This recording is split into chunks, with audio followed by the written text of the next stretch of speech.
1절로 7절 말씀을 봉독해 드립니다. 역대하 34장 1절로 7절 말씀입니다. 요시야가 위에 나아갈 때에 나이 8세라 예루살렘에서 31년을 치리하며 여호와 보시기에 정직히 행하여 그 조상 다윗의 길로 행하여 장으로 치우치지 아니하고 오히려 어렸을 때 곧 위에 있은 지 8년에 그 조상 다윗의 하나님을 비로소 구하고 그 12년에 유다와 예루살렘을 비로소 정결케 하여 그 산당과 아세라 목상들과 아로새긴 우상들과 부어 만든 우상들을 제하여 버리니 우리가 왕의 앞에서 바알들의 단을 회파하였으며 왕이 또 그 단 위에 높이 달린 태양상들을 찍고 또 아세라 목상들과 아로새긴 우상들과 부어 만든 우상들을 빻아 가루를 만들어 거기 제사하였던 자들의 무덤에 뿌리고 제사장들의 뼈를 단 위에서 불살라 유다와 예루살렘을 정결케 하였으며 또 므낫세와 에브라임과 시므온과 납달리까지 사면 황폐한 성읍들에게도 이렇게 행하여 단들을 회파하며 아세라 목상들과 아로새긴 우상들을 빻아 가루를 만들며 온 이스라엘 땅에 있는 모든 태양상을 찍고 예루살렘으로 돌아왔더라. 아멘. 오늘이 종교개혁 500주년을 기념하는 기념일입니다. 그래서 오늘 성경 속에 보면은 그 시대에 따라서 하나님을 섬기는 이스라엘 백성들이 하나님을 멀리하고 우상을 섬기게 될 적에 부패했고 하나님의 진노가 그 민족 위에 임했던 것을 이스라엘 역사를 통해서 우리는 보게 됩니다. 그런데 특별히 오늘은 요시야 왕이 있을 때에 하나님의 진노가 임했고 그 진노를 통해서 요시야 왕이 신앙을 개혁함으로 말미암아 하나님의 은혜를 공급받는 그런 장면이 나오는 것을 우리가 보게 됩니다. 특별히 요시야 왕은 나이를 볼 적에 어린 8살 때에 왕이 되었고 그리고 왕이 되었을 적에 본문 말씀 3절 말씀의 내용을 보면 여호와 보시기에 정직히 행하여 그 조상 다윗의 모든 일을 행하고 좌로나 우로나 치우치지 아니했다고 열왕기하 22장 2절 말씀이나 본문 말씀 34대 역대하 34장 3절 말씀에 보면은 이렇게 말씀해 주었습니다. 그가 나이 어리지만은 하나님을 섬기면서 조상 다윗이 하나님 마음에 맞는 삶을 살았던 그 생활을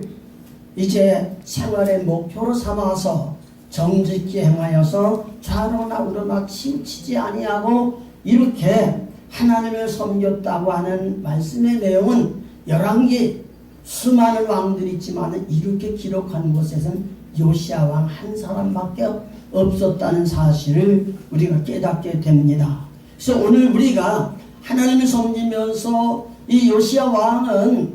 하나님 앞에 정직히 행하고 다윗의 하나님의 마음이 맞듯이 다윗의 뒤를 이어서 하나님의 말씀에 좌로나 우로나 치우치지 아니했다고 했습니다.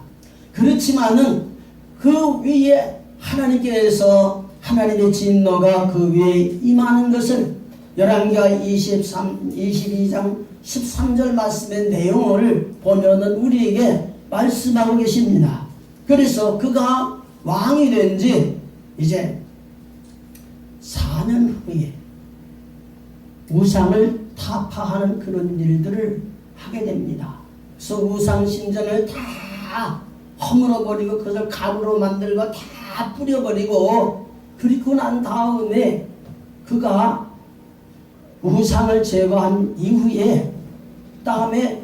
16살 되었을 적에 왕이 된 지 8년 되었을 적에 이제 하나님의 성전을 중수하면서 그곳에서 하나님의 말씀을 발견하게 되고 하나님의 말씀을 이제 온 민족을 모으고 그 앞에서 하나님의 말씀을 들으며 눈물을 흘리며 옷을 찢으며 회개하며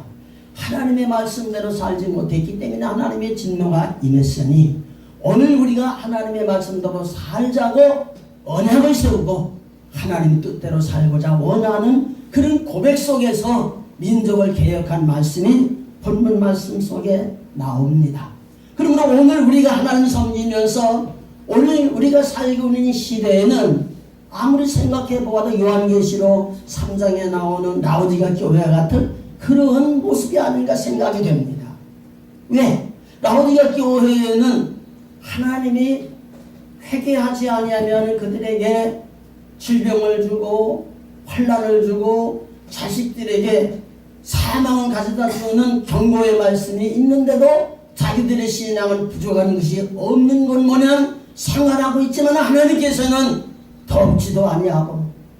차지도 아니하고 미지근한 신앙이기 때문에 하나님이 내쳐버리라고 하는 그런 예언의 말씀을 듣는 가운데 있듯이 오늘 우리가 살고 있는 현실에는 전쟁의 눈앞에 다가왔다고 세계가 움직이고 걱정을 하고 있는데 우리 한국의 백성들을 보면은 전쟁을 직면한 것은 우리 민족인데 우리의 마음이 지금 편해서 위협을 모르고 살고 있는 이런 현실 속에 마르틴 루터가 500년 전에 종교개혁을 일으켰던 것처럼 오늘 하나님을 믿는 우리들이 하나님을 섬기면서 하나님 앞에서 우리 개인분들이 하나님 앞에 정직하고 다윗의 대를 이어서 좌로나 우로나 치우치지 않는 전무후무한 요시야 왕처럼 오늘 하나님이 우리를 부르시고 이 시대가 우리를 부르고 우리를 통하여 하나님의 개혁하고자 원하시는 하나님의 의도를 생각하면서 다시 한번 우리의 신앙을 돌이켜보면서 하나님의 부르신 부르심에 응답하며 이 민족이 알지 못하지만 어찌하면은 그저 사람만도 못하는 금수들이 하나님의 사람이 나타나서 우리를 하나님의 사람들을 통해서 살고자 원하는 애절한 그런 마음이 있다고 로마서 9장에 말씀했던 것처럼 오늘 우리가 이런 시대에 살고 있다는 사실을 깨달아야 되며 요시야 왕과 같이 내가 하나님 앞에 정직히 행하고 하나님의 종들의 대를 이어서 이 위에 그리스도가 이 땅에 오시고 인류의 구원을 이루실 하나님의 뜻에 이루어 살게 된다면은 나 자신의 신앙 하나 가지고 만족할 것이 아니라 이 민족이 하나님의 진노에 있는 것은 우상을 섬기며 우상을 섬기는 것을 제거하지 않으면 안 된다는 그런 믿음을 가지고 전국에 있는 우상신전을 다 이제 무너뜨리고 갈고 그걸 딱 뿌려서 아주 우상의 존재가 없어지게 하는 그런 역사가 요시야 왕을 통해서 이루어졌다고 하는 것을 우리가 깨닫게 됩니다. 그러므로 오늘 우리가 하나님을 섬기면서 우리 자신들이 먼저 하나님 중심으로 살아가야 되는데 하나님 중심이 되지 않냐고 자꾸 내 중심이 되니까 하나님의 말씀을 증거하고 하나님 앞에서 우리를 돌아보면서 우리의 삶 속에서 하나님 우선주의적인 그런 신앙을 가지고 생활하는 우리들이 하나님보다도 내가 앞서고 하나님보다도 세상이 앞서고 하나님보다도 더 앞선 그것이 바로 우상숭배요 그것이 하나님의 진노를 불러오겠다는 사실을 우리는 깨달아야 될 줄을 믿습니다. 하나님의 앞에 부름받은 우리들이 우상을 제거하고 난 이후에 성전을 재건했다 그랬습니다. 성전을 재건하고 그 성전 속에서 벌어진 하나님의 말씀을 다시 hil기야 제사장을 통해서 이제 가지고 왕 앞에 이 말씀을 전하고 온 백성을 모으고 이 하나님의 말씀을 전하며 옷을 찢으며 우리 하나님의 진노가 그냥 온 것이 아니라 우리가 우상을 섬기고 하나님의 말씀을 등한히 했다고 하면서 하나님의 말씀을 찾아서 하나님의 말씀을 통해 우리의 신앙을 회복하고 회개 역사가 일어나게 될 적에 하나님의 진노가 떠나고 하나님의 은혜가 바로 일가 민족 위에 임했다는 사실을 우리가 생각하면서 오늘 우리가 하나님 섬기면서 지금 시대가 은혜 시대라고 그럽니다.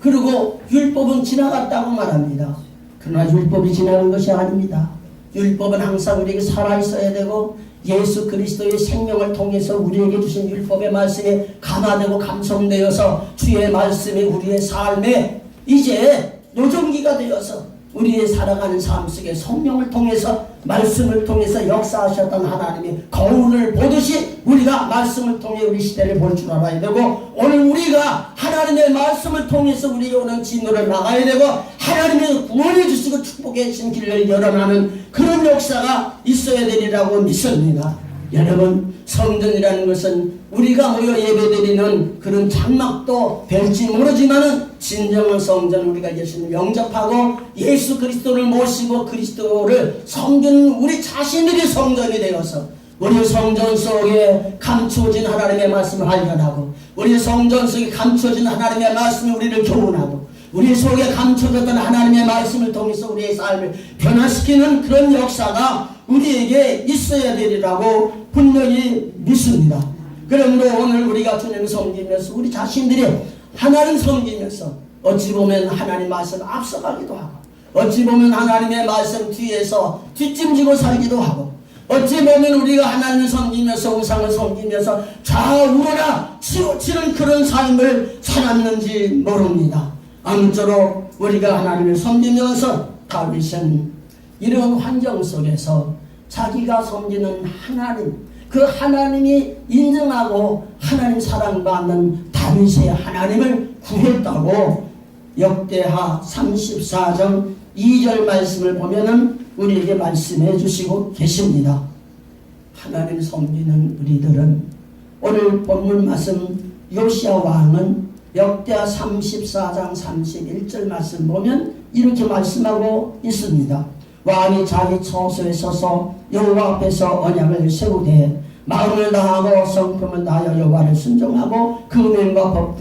법도와 율례를 지켜 책에 기록한 언약의 말씀을 이루리라. 언약의 말씀을 이루리라. 하나님 우리를 택하시고 부르신 목적이 구원이고 우리와 함께 하시고 우리를 인도하시고 우리를 보호하시며 약속하셨지만 하나님의 부름받은 저희들이 하나님의 말씀을 떠나서 우상을 섬기면서 하나님을 멀리하게 될지 하나님의 진노가 임했지만 언약의 약속의 말씀 붙들고 말씀 따라 나가게 될 적에 우리에게 구원이 임하고 축복이 임하고 하나님의 역사하실 역사를 기대하면서 사는 것이 우리들의 삶인 줄 믿습니다. 요시야 왕이 하나님의 말씀을 듣고 읽고 옷을 찢고 백성들이 다 같이 하나님 앞에 회개하며 하나님의 말씀대로 살자고 언약을 지키며 생활하게 될 적에 그 시대에 놀라운 변화가 일어났습니다. 오늘 우리들도 이 시대에 하나님이 우리를 부르셨고 여러분들을 하나님께서 하나님 앞에 정직하고 다윗의 대를 이어서 하나님 앞에 합한 자가 되어서 우리를 인하여서 하나님께서 크게 역사하시길 바라지만 요시야 왕 혼자는 할 수 없고 요시야 왕을 통해 백성을 모으고 온 백성이 하나님 말씀 앞에 회개하며 말씀을 받아들이고 하나님의 진노를 물리치고 하나님의 축복의 길로 인도받았던 그런 삶을 살았던 그러한 종교개혁이 오늘 우리가 살고 이 시대에 정말 필요한 그런 것이라는 것을 우리가 이 말씀을 읽으면서 교훈을 받습니다. 오늘 저와 여러분이 요시야 왕과 같이 요시야 왕을 이제 중심하여 말씀을 읽는 hil기야 제사장과 같이 또 하나님 앞에 부름받아서 이제 hil기야 제사장 이제 서기관은 이제 사반을 통해서 하나님의 말씀을 들을 때 눈물을 회개하면서 우상을 가라 다 뿌려버리고 오직 하나님만 섬기겠다고 언약했던 그 언약자와 같이 오늘 우리들 가운데 이런 역사가 일어남으로 하나님의 놀라운 축복의 역사가 이 민족에 임하기를 주의 이름으로 축복을 드립니다. 아멘. 기도합시다.